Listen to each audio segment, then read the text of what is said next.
Good afternoon. Welcome to the tea table. I am so happy you have joined me today.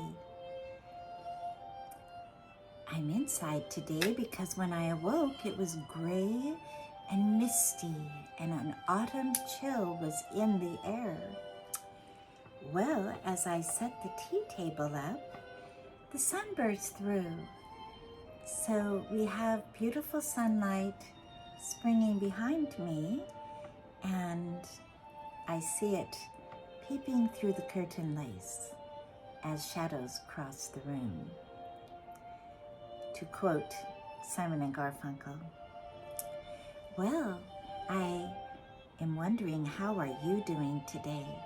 It's September, my favorite month, and I have decided today to wear touches from the orange family, and I'll tell you why in a minute. Well, not to mention that all of the oranges, whether it's a salmon or a fire orange or a tangerine orange, they all go together. My dear artist friend Dawn Jarvis taught me years ago. She said, all the reds go together, all the blues go together, all the greens go together, and we know that orange is a combination of red and gold, or red and yellow, and all of that family goes together. Isn't that interesting? Well, if you haven't gotten your tea yet, please pause, get your tea, and I will be waiting right here for you. Okay, well, I'm going to pull my tea table a little closer to me. This is my actual formal tea table I'm sitting at, and I can't really show you the whole table. Sorry, the camera, my screen isn't big enough, but someday maybe I will do a little different tea talk and show it to you. But this vase, I have these beautiful hydrangeas in, which are drying now. I wanted to show you because it has all of these fabulous blues and oranges, pinks and golds, and it's an Asian vase, which is very fitting because the reason we call China is because it came from China. All of the China we know originated there. Every country had clay pots and perhaps decorations, but the ceramic colors originate in Asia. And we're going to talk about that today. And I'm going to talk about a different Asian country, Japan. Okay, well, I will start with a beautiful teacup that is made in Japan. It is very old. It is really vintage, and on the back of it, it has the signia, and it says Nippon, Nippon. But look what it has on the tray. Autumn leaves and a bounty of fruit. And it's cut out. And then the beautiful cup, it's iridescent, and it has the bounty of fruit, and it has feet to sit on the saucer. Isn't that absolutely gorgeous? I thought, this is perfect for our September beginning autumn tea talks. I know autumn officially comes September 20th, and we're on the 7th today.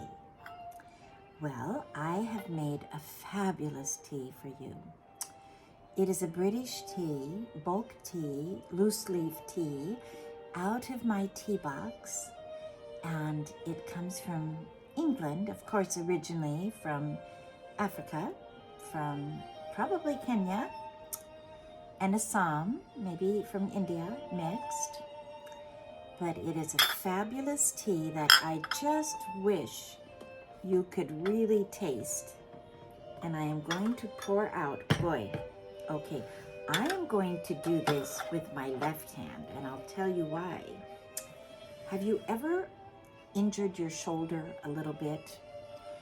Well, I was opening my car door and I sort of fell against, I was parked in an awkward place, and so my shoulder hit my car, and so now it's getting better, but I have to baby it. So I think I'm gonna just, this teapot, I made it a little too heavy. So well, by heavy, I mean very, very full. So there it is. I have to hold it like that. And I'll put it down. Okay. So if you were at my house for tea, I would have you pour out today. And if your pot is heavy, you have to remember that also, because when they get really full. So we'll have a little splash of milk. And I don't know the exact name of this tea because I dumped it out of its bag into a little tea tin that has Queen Elizabeth's picture on it. And I didn't mark the name of the tea, but I'm going to try it now. It might be Earl Grey. We'll see. Oh my goodness, that's fabulous. It's not Earl Grey.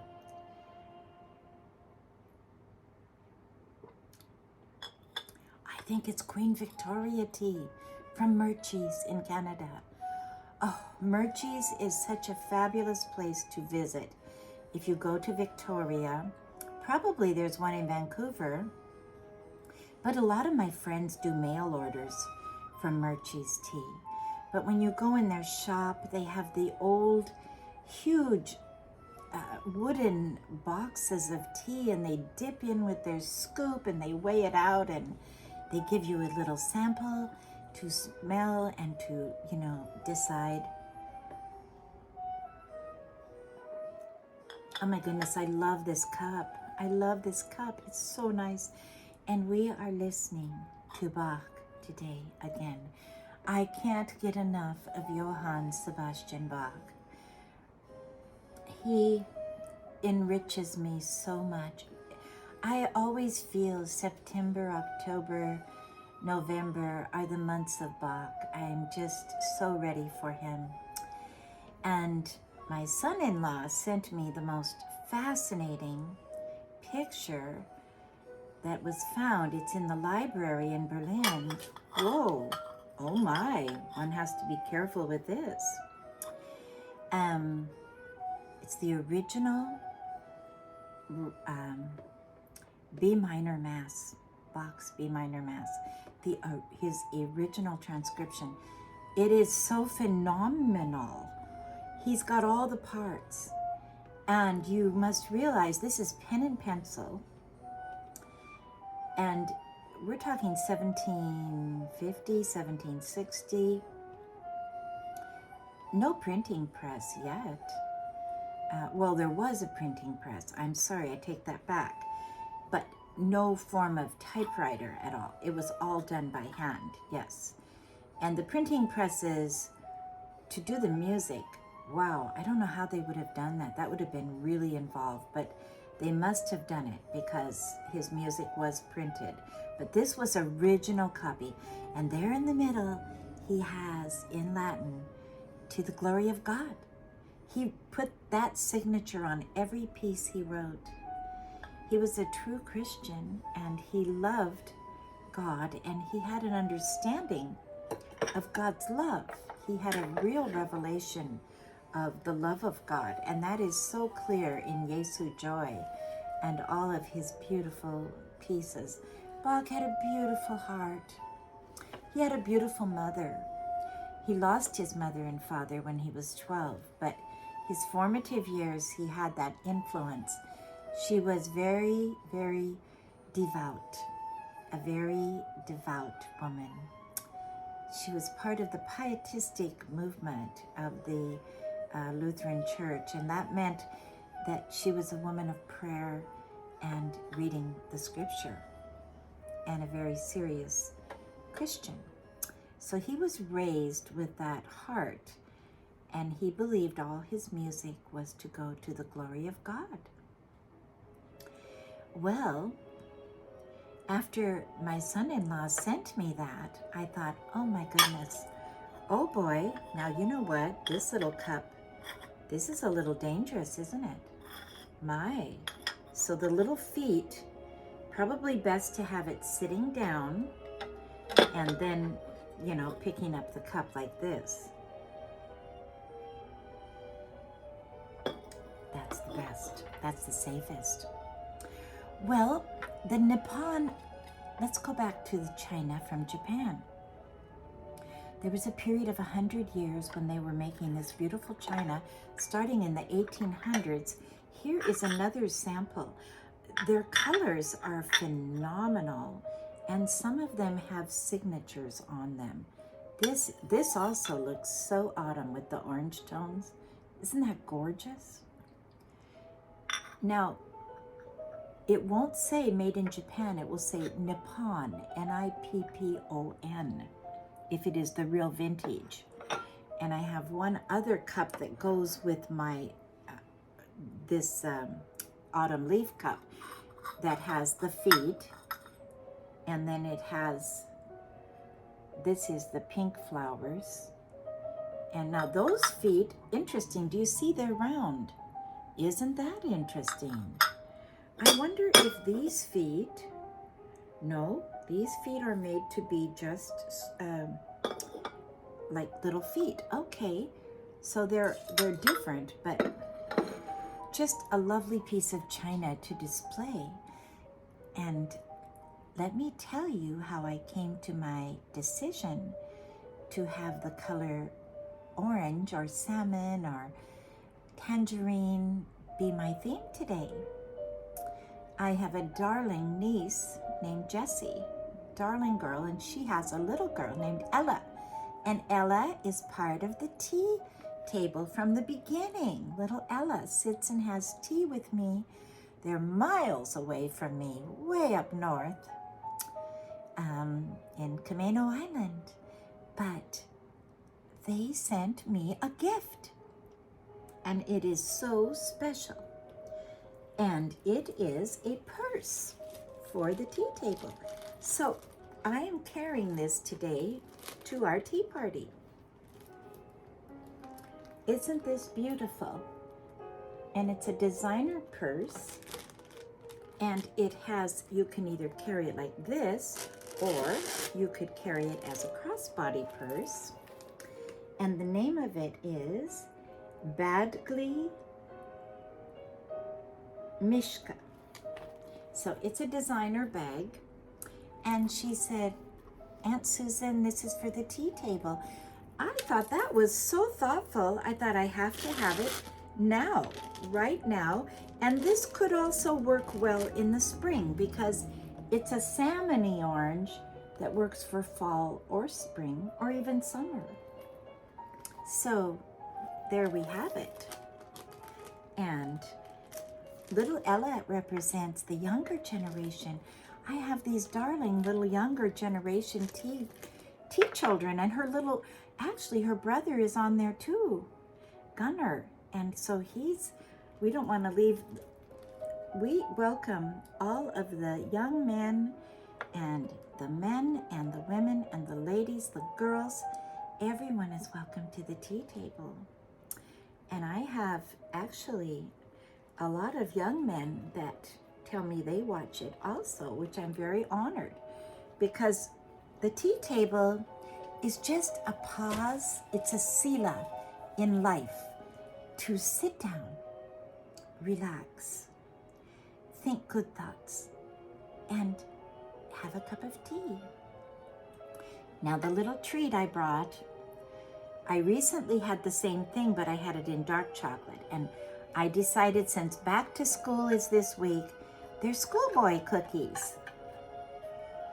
And these are made in Switzerland. This is milk chocolate. Last time I had dark chocolate. And they have the boy playing the cello, and the girl, well, no, he's not playing the cello. He's playing the accordion. Okay, so the milk chocolate varies.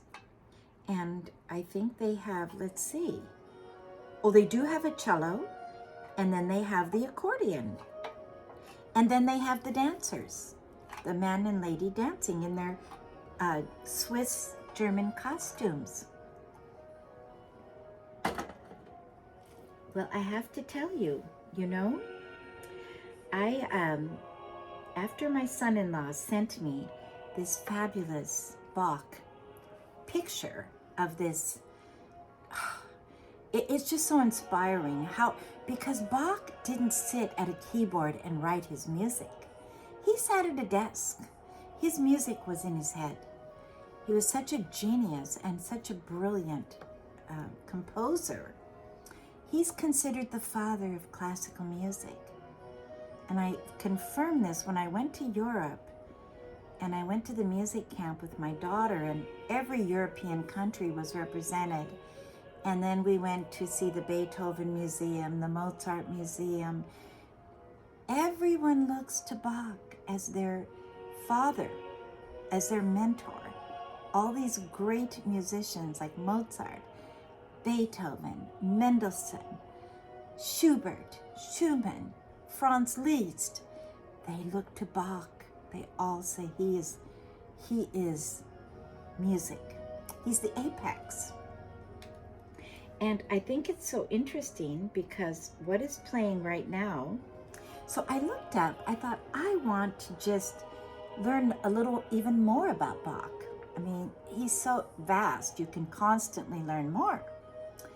So I found this Swiss fabulous conductor giving a talk, and they called the talk, this song that's playing now, Herz und Mund und Tat. Now what that means is, Herz is heart, und is and, so Herz und, heart and, Mund is mind, und Tat is deeds, what we do. So from the heart to the mind to the deed. Isn't that beautiful? And that's the title of this lecture this man, two men actually gave. And he's a brilliant composer and conductor and organist. And he explained so much of the Bach and how the chorales were composed and the heart behind it. And when you get into the Bach,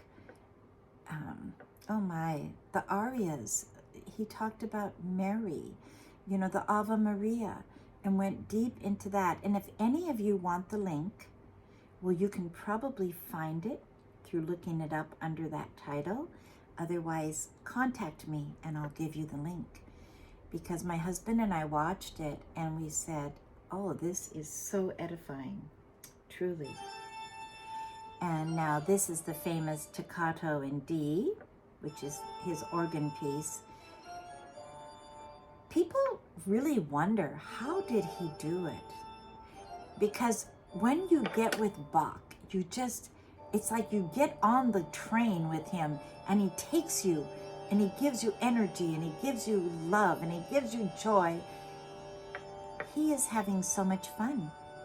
And I think that when someone is working in such a positive way, as it's true worship to God, that he is not draining himself of any strength. He's actually increasing his strength to write the next great thing. And that must be the secret of life. And I'm thinking, we can apply that to our daily lives. Don't let anyone take your joy. Don't let anything take your joy or your peace. We must be strong and go over it and take over. We are never victims. We must never allow ourselves to become victims, because we're not. We have a great God who created us, and who loves us, and we're his children. Think of that. We're his children. He says he'll take care of us and provide all our needs. All we have to do is ask him. Phenomenal. And have faith to believe that he hears us and answers. It's amazing. He says we must become as little children, and that is so that we have faith. I want to move to the next song because this is Keyboard Concerto number 2. I'm sorry, this is not the one I want. I'm going to find the one I want. Okay, here it is. No? Keyboard Concerto in D minor. Listen to this. If this won't just lift you up and take your heart.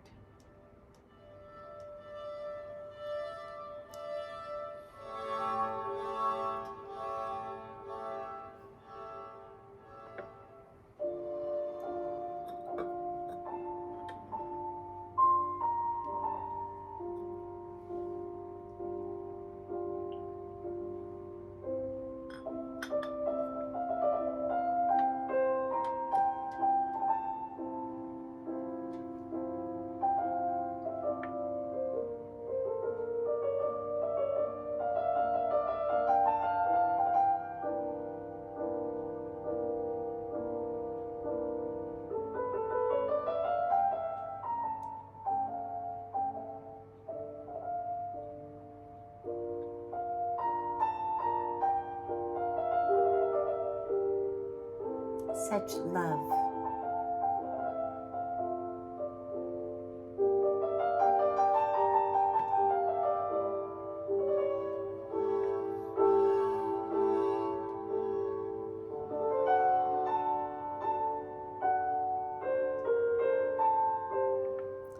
Such heart. I'll give you the title again so you can look it up.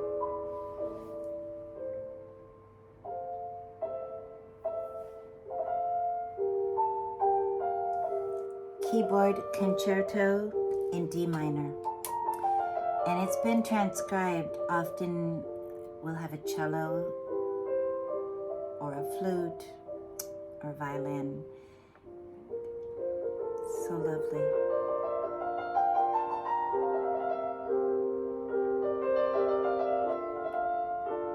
Fill your home with music like this.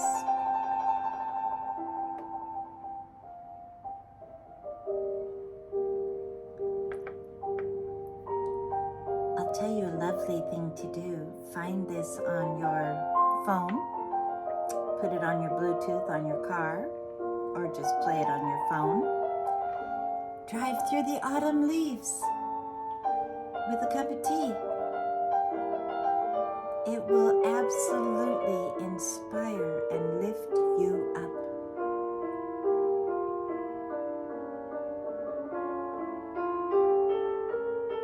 Oh my.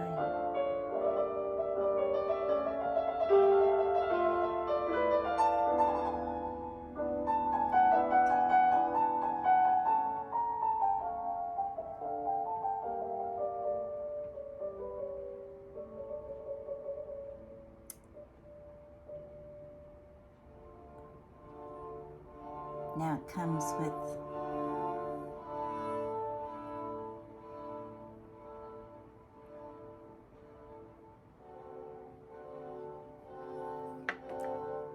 we can inspire ourselves and one another. In the Psalms, it says David encouraged his own heart. We can do that. And a good way is through listening.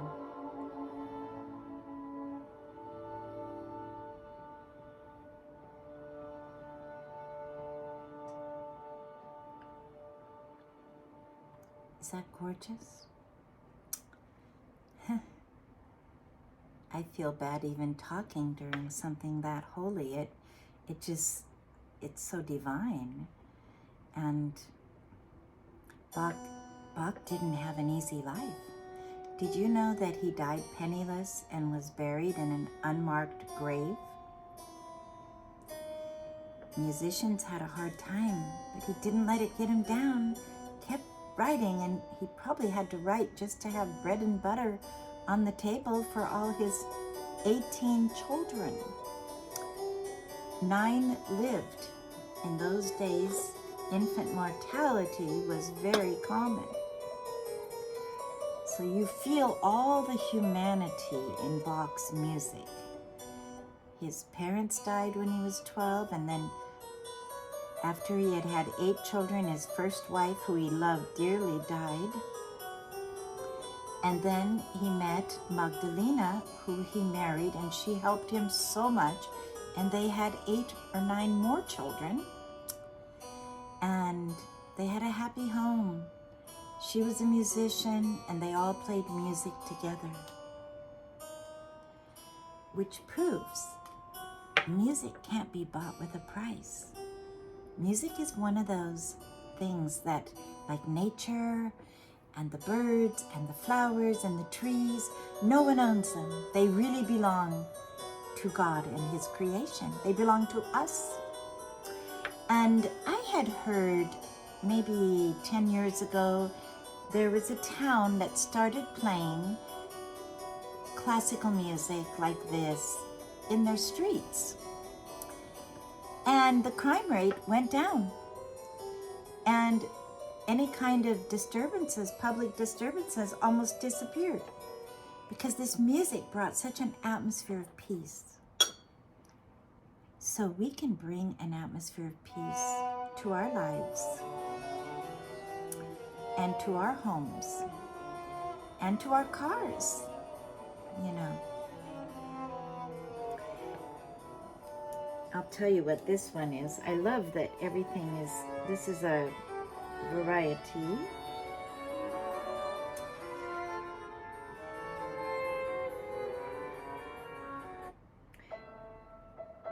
This is Concerto for 4 pianos in A minor.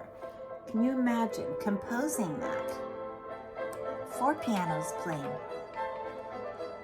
You know, Bach, as a young boy, got his education through singing, and he got a scholarship because he was in the boy choir. Then he learned violin. Well, then, as he got older, he found the pipe organ. And he said, the pipe organ is divine. I don't need anything else. And he walked miles and miles to go hear the great organist, Buxtehude, in a faraway town, actually, and stayed there and learned, and then went home. And actually, at that time, Bach could hear, he heard notes above the keyboard of the organ and below the keyboard. The keyboard was a shorter keyboard in those days. So his compositions went beyond the keyboard. Isn't that interesting? Talk about next level. And he's part of our heritage. And do you realize that in his day, in order for anyone to hear his music, somebody had to play it live? And the common man couldn't afford to go to concerts. It would be possibly played in church. Well, if they attended Bach's church, where he would write these cantatas, but that was in Leipzig, and there were all these other towns, and people heard of his music, and they started playing it in the king's palaces, but a lot of people didn't even have a piano. So in order to hear the music, it's not like today where we can just literally pull it up on YouTube, pull it up on a video, pull it up on our phone, or buy the music and sit and play it ourselves. We are privileged. This is the good part of the age we live in. And I think we should look for all the good parts of the age we live in instead of focusing on the negative. Let's focus on what we have. Yes. And when people come to visit, play classical music softly in the background. It will just set a tone in your home, and it will give everybody joy. Well, I guess we're going to say goodbye now. And the last tea talk at the farm, I know I wasn't on it, but I was recording my friends. Aren't they beautiful? Wasn't that fun? That was so worth it. That was a long trip. And my husband and I almost didn't make it. We went to Seattle. The traffic was standstill. But my friends kept texting. They said, Sharon has a tea set on the deck waiting for you. And others had come to see us. So we persevered on. And the traffic opened up and we got there. And it was worth it. We have to really work hard to see our dear friends. It's important. Well, I'm just going to show you before we go that this was the tea tray today, just silver. And I will hold up again this lovely Nippon cup. Well, thank you so much for joining me. I hope you're having a good week. And it's a new year. September's a new year. Set new goals. And I hope you have an autumn tea party. I want to have an outdoor tea party before it gets really cold. And if I do, we'll put it on the tea table, okay? Well, thanks again for joining me. You are all very precious. I appreciate, boy, this cup is dangerous. I appreciate your comments very much. They're very encouraging to me. And I also appreciate all of you who have subscribed and who have pushed the notification and the like button and the share button. Yes. And one more thing, I am wearing a special pin. Let's see if you can see it. Whoops, it is autumn leaves. I can't unpin it, but it's brass and copper, my autumn leaf pin.